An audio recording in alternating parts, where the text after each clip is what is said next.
Hola a todos, bienvenidos a nuestra clase de Introducción a la Vida Académica y bienvenidos a nuestro módulo 4, en el cual nos preguntaremos ¿qué es una virtud intelectual? En este módulo 4, entonces, como decíamos, nos vamos a dedicar a las virtudes intelectuales. Para eso vamos a hacer una introducción en general, vamos a preguntarnos qué son las virtudes en general y qué son entonces los vicios. Y luego, ya centrándonos en concreto en la inteligencia, centrándonos en el objeto de la inteligencia, que es la verdad, vamos a evaluar por un lado los obstáculos que se presentan en la búsqueda de la verdad y por otro lado las virtudes intelectuales, que son justamente esos entrenamientos que nos van a ayudar a proceder con orden, con facilidad y sin error en el pensamiento, en la búsqueda del saber, en la comprensión.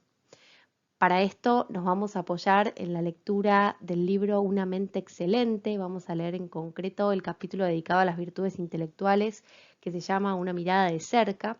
Allí vamos a identificar los tres grandes componentes de estas virtudes que van a ser el pensamiento, el aspecto motivacional y también el aspecto comportamental. Y por último, vamos a seguir delineando nuestra definición de virtudes a partir de dos imágenes aristotélicas, de dos metáforas aristotélicas que van a ser la del justo medio y la del arquero, que va a definir a la virtud justamente como dar en el blanco. Ser virtuoso va a ser dar en el blanco con respecto a una serie de factores o a una serie de elementos. Luego, finalmente, nos vamos a preguntar cómo hacemos para desarrollar estas virtudes intelectuales y esto lo vamos a seguir completando en las siguientes unidades también. Vamos entonces. En esta presentación no vamos a arrancar puntualmente yendo a las virtudes, sino que vamos a hacer una breve recapitulación que nos va a recordar el sentido. ¿Por qué nos estamos preguntando por las virtudes y por las virtudes intelectuales en este caso? Para entender el sentido, entonces, vamos a ir allá lejos de ese tiempo, a esa primera definición de universidad que veíamos al comienzo del curso. ¿Se acuerdan que definíamos la universidad como esa comunidad de profesores y alumnos que se consagran al cultivo de la verdad mediante la investigación, mediante la docencia y mediante los diversos servicios que la universidad brinda a la sociedad? A partir de esa definición encontrábamos que el primer fin que encontrábamos de la universidad era la búsqueda de la verdad, que la búsqueda de la verdad era eso a lo que aspirábamos al menos en una primera instancia. Hilando más fino, podemos recordar que esa búsqueda de la verdad tenía diversas instancias de cumplimiento, ¿no? Y entonces requería de la investigación, pero también de la docencia y también del servicio a la sociedad. Estas eran las tres grandes patas que sostenían y que acompañaban la búsqueda de la verdad en la universidad. Pero la búsqueda de la verdad, si bien era ese primer fin, esa primera instancia que encontrábamos, no era el fin último de la universidad, el fin que le daba el último sentido. El fin último de la universidad es más amplio, decíamos, y tiene que ver con la formación integral. Cuando hablamos de formación integral como desarrollo armónico de todas las potencias humanas, entonces pensamos en el hombre como totalidad y tuvimos que recurrir a la antropología para que nos orientara sobre la definición de hombre. Así de la mano de Bochensky encontramos que el hombre era este animal raro que tenía esta serie de características, de las cuales la que más se destacaba era ese pensamiento distinto, que habría un mundo nuevo para el hombre. Luego, profundizando, vimos que el hombre se podía definir como esa unión substancial de cuerpo y de alma espiritual, de un alma que era más elevada que el alma de los vegetales y que el alma de los animales. Y dando un paso más, ya avanzando en las capacidades que tiene ese hombre, que es unión substancial de cuerpo y alma espiritual, dijimos que, por un lado, el ser humano estaba abierto al conocimiento y entonces que tenía ciertas potencias cognitivas, tanto de nivel sensible como de nivel espiritual, y que entonces se abría a la realidad mediante los sentidos externos e internos y también mediante la inteligencia. Y todas estas eran capacidades para conocer distintos aspectos de la realidad. Pero el hombre no estaba solamente abierto al conocimiento, sino que también tenía otra ventana al ser y podía abrirse al querer. ¿no? A través de las potencias apetitivas, que en el nivel sensible son los apetitos y que en el nivel eminentemente espiritual es la voluntad libre, podía abrirse a la realidad del modo como lo hace la tendencia, ¿no? Son capacidades para tender o para querer la realidad. Así, la antropología nos fue ayudando a llegar a completar todo este cuadro, tanto desde el punto de vista de la dimensión espiritual como de la dimensión sensible, y considerando no solamente la apertura cognoscitiva, sino también la apertura apetitiva a la realidad. Es decir, que vimos cuáles eran las potencias más ligadas al cuerpo y cuáles eran las potencias más ligadas al alma, y también vimos las potencias que estaban relacionadas con el conocimiento y las potencias que estaban relacionadas con el tender, con el querer, con el apetito. Vimos que en el nivel sensible entonces ubicábamos a los sentidos internos y a los sentidos externos, y en el nivel, en la dimensión apetitiva, estaban ligadas con el apetito irascible y concupiscible.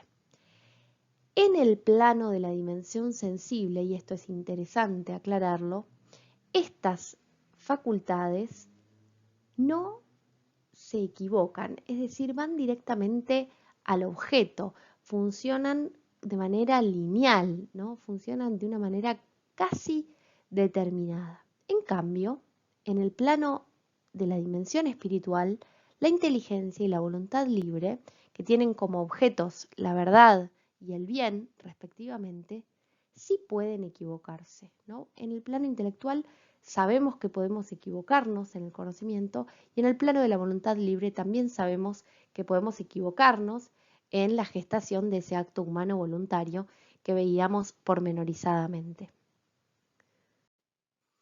Es por esta apertura a la falibilidad que tiene la dimensión eminentemente espiritual que necesitamos una formación que nos acompañe a que estas potencias espirituales lleguen a sus objetos correctamente. Necesitamos entonces una formación integral, porque tanto desde el intelecto como desde la voluntad libre podemos equivocarnos.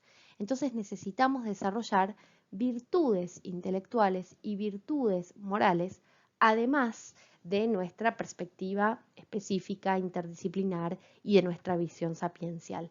Para conformar la formación integral universitaria, no solamente vamos a conocer nuestra ciencia, no solamente vamos a abrirnos al diálogo interdisciplinar, no solamente nos vamos a abrir a la reflexión también filosófica y teológica acerca del sentido de eso que conocemos en nuestras áreas, sino que también vamos a tener que fortalecer nuestro intelecto y fortalecer nuestra voluntad libre para generar una formación que nos haga crecer como totalidad. Así entonces, las virtudes intelectuales van a contribuir a que la inteligencia trabaje con orden, con facilidad y sin error para llegar a la verdad, que es su objeto propio, y las virtudes morales van a perfeccionar a la voluntad libre, van a ayudarla, van a asistirla para que llegue también correctamente a su fin, que es el bien. A su vez, entonces, estas grandes ayudas para las potencias de la dimensión espiritual, que las van a fortalecer para que puedan hacer correctamente su tarea, también van a trabajar de manera conjunta. De esta manera vamos a ver a continuación, en las unidades siguientes, que las virtudes morales, que eminentemente ayudan al perfeccionamiento de la voluntad libre, también van a poder hacer su contribución en la formación integral y en la formación intelectual que vamos a llevar a cabo en la universidad.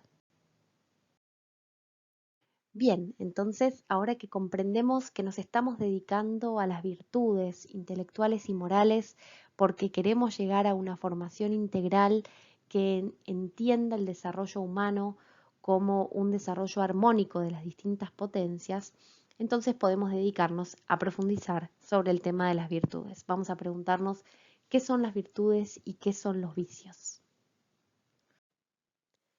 Las virtudes, vamos a decir en primer lugar, son hábitos. Los hábitos pueden definirse como disposiciones estables del espíritu humano, es decir, del intelecto y de la voluntad, que van a determinar al hombre en relación con su propia naturaleza. Es decir, son como fortalezas de la propia naturaleza humana que me permiten elevar el nivel de mi ser, que permiten dirigirnos hacia nuestros fines con mayor facilidad.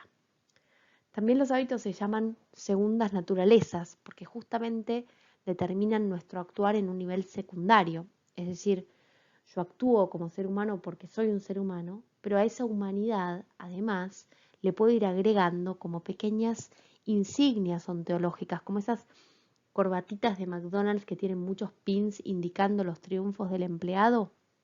Bueno, así también los hábitos marcan ciertos triunfos, ciertos aspectos que hemos trabajado, ciertas fortalezas que hemos cultivado y por eso también determinan nuestro actuar y nuestro dinamismo.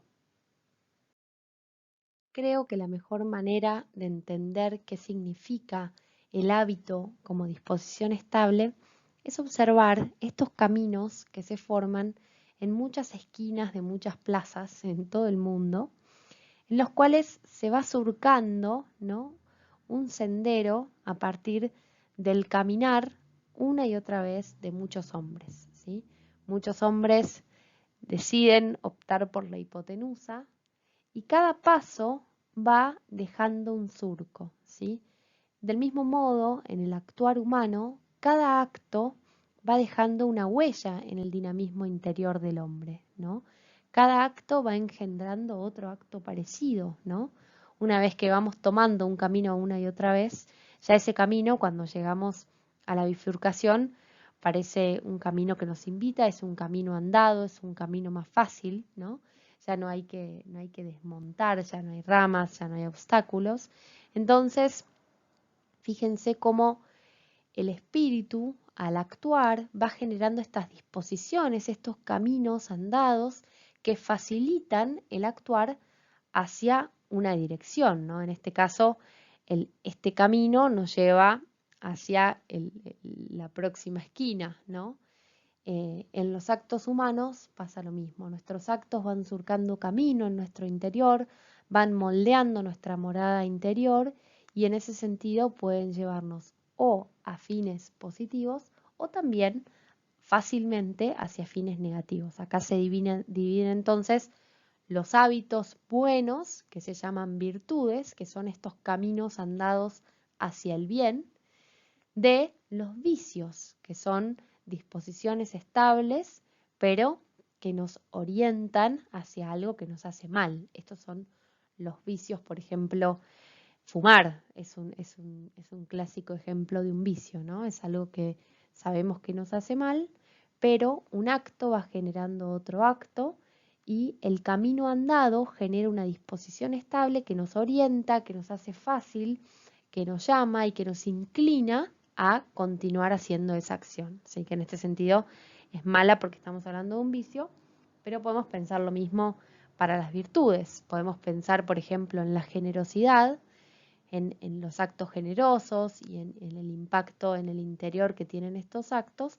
Podemos pensar cómo la virtud nos facilita, ¿no?, nos va generando este camino que nos facilita los actos generosos. Esta sería la virtud de la generosidad. Las virtudes son entonces como entrenamientos que ayudan a ir hacia la plenitud, hacia el último fin, ¿sí? Son como músculos que hemos trabajado. Vieron que cuando uno trabaja un músculo, al principio cuesta, pero después cada vez es más fácil la práctica de ese ejercicio, ¿no? Entonces, las virtudes hacen eso, ¿no? Permiten que el espíritu camine fácilmente hacia el bien sin dificultad.